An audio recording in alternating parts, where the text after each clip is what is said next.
بسم اللہ الرحمن الرحیم۔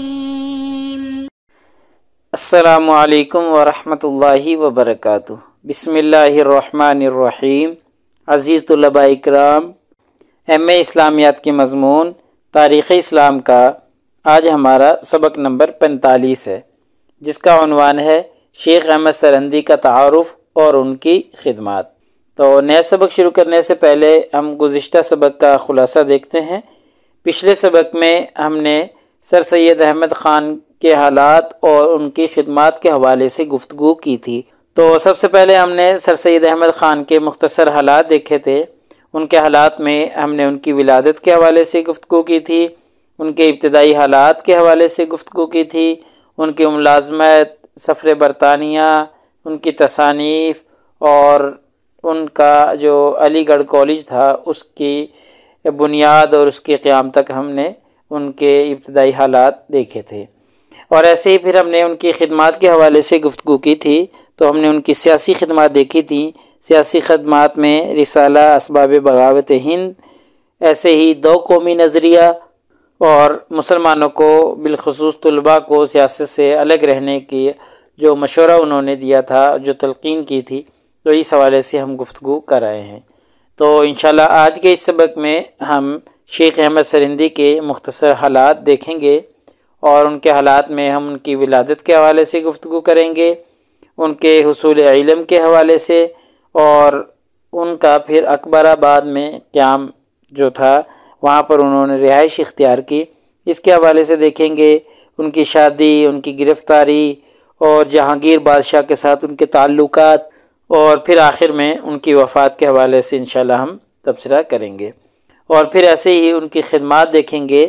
اکبری الحاد کا انہوں نے کیسے خاتمہ کیا، تصوف کی انہوں نے کیسے اصلاح کی، اور دو قومی نظریہ، ان کی جو خدمات تھیں، ان خدمات کے حوالے سے انشاءاللہ ہم گفتگو کریں گے۔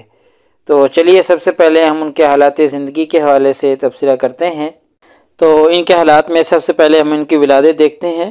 تو آپ کی ولادت جو ہے وہ 26 جون 1564 عیسوی میں سرہند کے علاقہ میں ہوئی تھی۔ تو تحصیل علم کے حوالے سے دیکھیں تو ابتدائی تعلیم جو ہے وہ آپ نے اپنے والد محترم سے حاصل کی تھی، اور ابتدائی تعلیم حاصل کرنے کے بعد آپ سیالکوٹ تشریف لے گئے، اور وہاں پر معقولات کا درس علامہ کمال الدین کشمیری سے انہوں نے لیا تھا، اور دیگر علوم جن میں تفسیر ہے، حدیث ہے، اور اس کے علاوہ اور بھی بہت سے علوم کے متعلق انہوں نے کتابیں پڑھی تھیں، جو کہ انہوں نے قاضی بہلول بدخشانی اور شیخ عبدالرحمن بن فہد سے یہ تمام کتب پڑھی تھیں۔ اس کے بعد پھر اکبر آباد میں یعنی آگرہ میں انہوں نے قیام کیا، اور آگرہ میں آپ کی ملاقات ابوالفضل اور ابوالفیض، ان دونوں بھائیوں سے بھی ملاقاتیں ہوتی رہیں، اور یہ دونوں بھائی ابوالفضل اور ابوالفیض آپ کے علم و فضل اور کمالات کے معترف تھے۔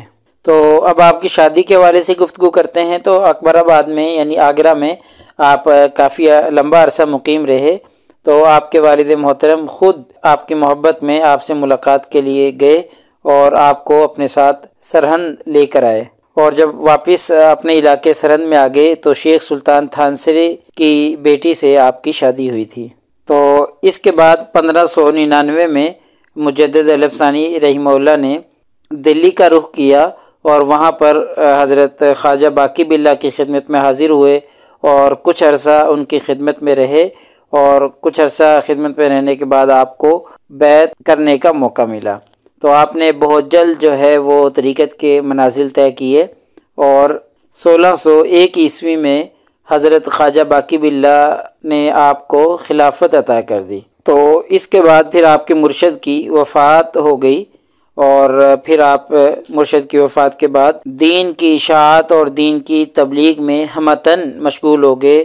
آپ کے مریدین جو تھے ان کا ایک لمبا سلسلہ آپ کے ساتھ جڑ گیا، تو اس طریقے سے آپ خدمت دین اور خدمت خلق میں مصروف ہو گئے۔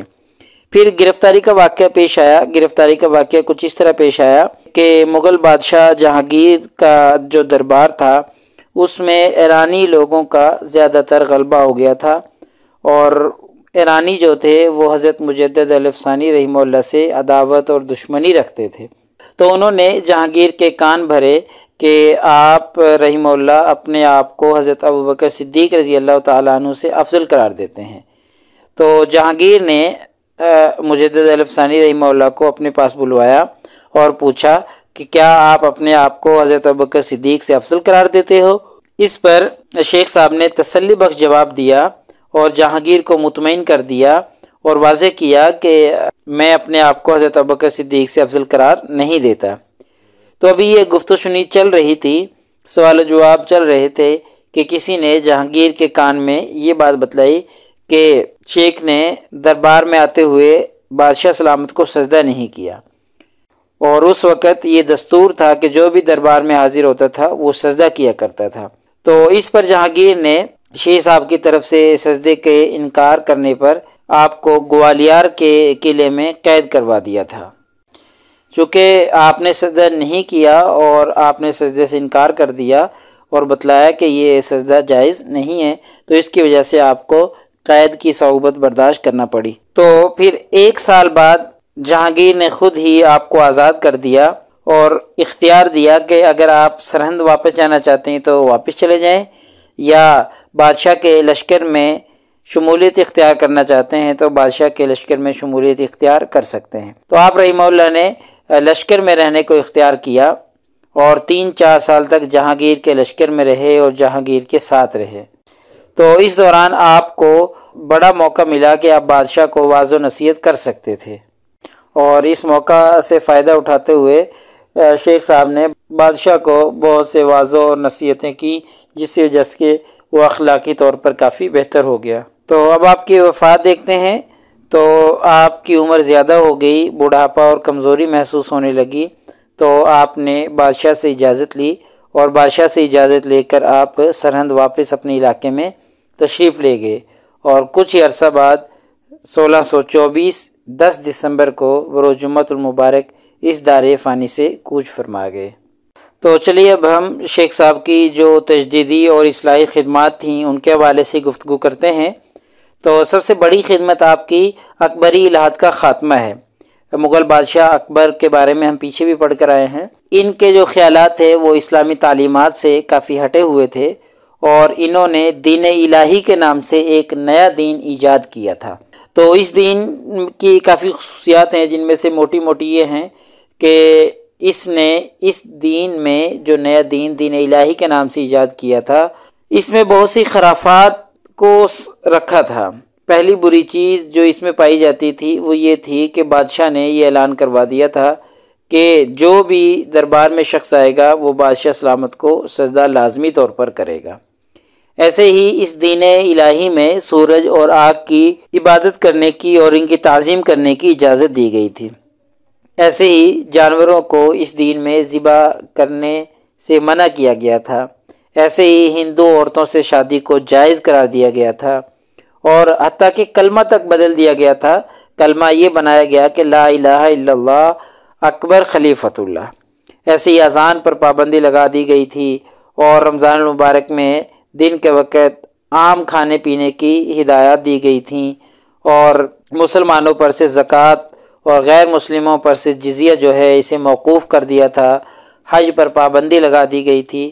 اس طرح کی اور بھی بہت سی خرافات جو تھیں وہ اس دین الہی کے نام سے رائج کی گئیں، لیکن بہت سے اہل حق علماء نے اکبر کے ان نظریات کے خلاف آواز اٹھائی، اور ان علماء میں بالخصوص حضرت خواجہ باقی باللہ اور حضرت مجدد الفسانی رحمہ اللہ، یہ 2 شخصیات ایسی ہیں جنہوں نے ان باطل نظریات کے خلاف آواز اٹھائی تھی۔ اور بالخصوص حضرت مجدد الفسانی کی خدمت یہ رہی کہ انہوں نے جو سلطنت کے امراء اور اراکین تھے ان کی اصلاح کی، اور بذریعہ خطوط اصلاح کی، یعنی ان کو خطوط لکھ کر خطوط کے ذریعے ان کی اصلاح کرتے تھے، ان کو دین کی طرف راغب کرتے تھے، ترغیب دیتے تھے۔ تو آپ کی کوششوں سے جو یہ اکبر کا دین الہی تھا یہ اپنی موت آپ مر گیا، اور آگے اس کی اشاعت اور ترویج نہ ہو سکی۔ تو اس حوالے سے آپ کے جو خطوط ہیں وہ بڑی اہمیت کے حامل ہیں۔ ایسے ہی شیخ احمد سرہندی کی ایک دوسری خدمت یہ بھی رہی کہ انہوں نے تصوف کی اصلاح کی تھی۔ ہم پیچھے پڑھ آئے ہیں کہ تصوف کے 4 سلسلے ہیں: سلسلہ چشتیہ، سلسلہ سہروردیہ، سلسلہ قادریہ، سلسلہ نقش بندیہ۔ اب ان چاروں سلسلوں میں سے جو سلسلہ چشتیہ اور سہروردیہ اور قادریہ جو ہیں، ان تینوں کا تعلق جو ہے وہ ایران یا ایران کے ارد گرد علاقوں سے ہے۔ البتہ جو یہ ہے سلسلہ نقش بندیہ، اس کا آغاز جو ہے وہ ایران کی بجائے ترکستان سے ہوا تھا۔ تو اسی لیے جو یہ تین سلسلے ہیں، چشتیہ، قادریہ اور سہروردیہ، ان تینوں سلسلوں میں ایرانی رنگ غالب تھا، اور ہندوستان میں آ کر یہاں کے جو مقامی اثرات تھے، تو ان اثرات نے بھی ان سلسلوں میں کچھ خرابیاں پیدا کر دی تھیں، اور ایسی خرابیاں پیدا کی تھیں جو علماء کے نزدیک، جو اہل شرع علماء تھے، ان کے نزدیک یہ خرابیاں قابل قبول نہیں تھیں۔ تو مجدد الافسانی رحمہ اللہ کی یہ بڑی خدمت رہی ہے کہ انہوں نے تصوف کے ان سلسلوں میں جو خرابیاں رائج ہو چکی تھیں، ان خرابیوں کا ازالہ کیا اور ان کو ان سلسلوں سے نکالا، جیسے سماع بالمزامیر، ایسے ہی قبروں پر روشنی کرنا، قبروں پر غلاف چڑھانا، چادریں چڑھانا، قبروں کو سجدہ تعظیمی کرنا، عورتوں کا قبروں پر کثرت سے جانا، یا پیروں کی جو ہے قدم بوسی کرنا۔ اس طرح کے جو قبیح افعال تھے یا شریعت کی روشنی میں جو درست نہیں تھے، تو حضرت شاہ صاحب نے ان افعال کی اور ایسی خرابیاں جو یہ پیدا ہو چکی تھیں، ان کا رد کیا اور ان کو ان تصوف کے سلسلوں سے نکالنے کی کوشش کی۔ تو یہ حضرت شاہ صاحب کی ایک بڑی خدمت رہی ہے۔ ایسے ہی شیخ احمد سرہندی کی ایک بڑی خدمت دو قومی نظریہ کے حوالے سے بھی رہی ہے۔ ہم دیکھتے ہیں کہ شیخ مجدد الافسانی سے قبل جو صوفیہ گزرے ہیں، ان کی تحریروں میں غیر مسلموں کے متعلق کوئی سخت الفاظ استعمال نہیں کیے گئے، لیکن چونکہ مجدد الافسانی رحمہ اللہ کے دور میں اکبر نے ہندوؤں کے ساتھ میل ملاپ شروع کر دیا تھا، ہندوؤں کی عورتوں سے شادیاں کر لی تھیں، اور ہندوؤں کا جو جزیہ تھا وہ معاف کر دیا تھا، اور ہندوؤں کے مطابق بالخصوص گائے کو ذبح کرنے سے منع کر دیا تھا، تو اس طرح کی جو صورتحال تھی وہ اختیار ہو چکی تھی۔ تو ایسے دور میں شیخ احمد سرہندی نے ہندوؤں کے خلاف نفرت والا رویہ رکھا اور ان کے خلاف شدید نفرت پیدا کرنے کی کوشش کی، اور اپنے خطوط میں بار بار اپنے مریدین کو غیر مسلموں سے الگ رہنے کی تلقین کیا کرتے تھے۔ کیونکہ یہ نظریہ عام ہو رہا تھا اس وقت کہ رام اور رحمان ایک ہیں۔ تو ایسے فرسودہ اور غلط عقائد کا حضرت شیخ مجدد الافسانی رحمہ اللہ نے بڑے دو ٹوک الفاظ میں کیا اور بتلا دیا کہ رام اور رحمان کوئی ایک چیز نہیں ہے۔ ایسے ہی اکبر کا جو دین الہی تھا اس کا مکمل طور پر رد کیا، اور دین الہی کے خلاف سخت ترین آواز انہوں نے اٹھائی، اور یہ واضح کیا کہ ہندو اور مسلمان جو ہیں وہ دو الگ الگ قومیں ہیں، کوئی ایک قوم نہیں کہ ان سے شادی بیاہ کیا جا سکے، الگ قومیں ہیں۔ اکبر نے جو شادیاں کر لی ہیں ان کی عورتوں سے، یہ شادیاں جواز پر مبنی نہیں ہیں۔ تو لہٰذا ہمارے آج کے اس سبق کا خلاصہ یہ نکلا کہ آج کے اس سبق میں ہم نے شیخ احمد سرہندی کے مختصر حالات دیکھے ہیں پہلے، اور حالات میں ہم نے ان کی ولادت، حصول علم، اور اکبر آباد میں قیام، شادی، گرفتاری، جہانگیر کے ساتھ تعلقات اور ان کی وفات، یہ ان کے ابتدائی حالات ہم نے دیکھے ہیں۔ ایسے ہی ان کی خدمات کا مختصراً ہم نے جائزہ لیا ہے۔ خدمات میں اکبری لحاظ کا انہوں نے خاتمہ کیا، تصوف کی اصلاح کی، اور دو قومی نظریہ کے حوالے سے انہوں نے خدمات پیش کی تھیں۔ تو پیپر میں پوچھے جانے والے سوالات سے متعلق اگر ہم گفتگو کریں تو سوال یہی ہے کہ جی شیخ احمد سرہندی کے حالات زندگی اور ان کے تجدیدی و اصلاحی کارناموں پر مفصل بحث کریں۔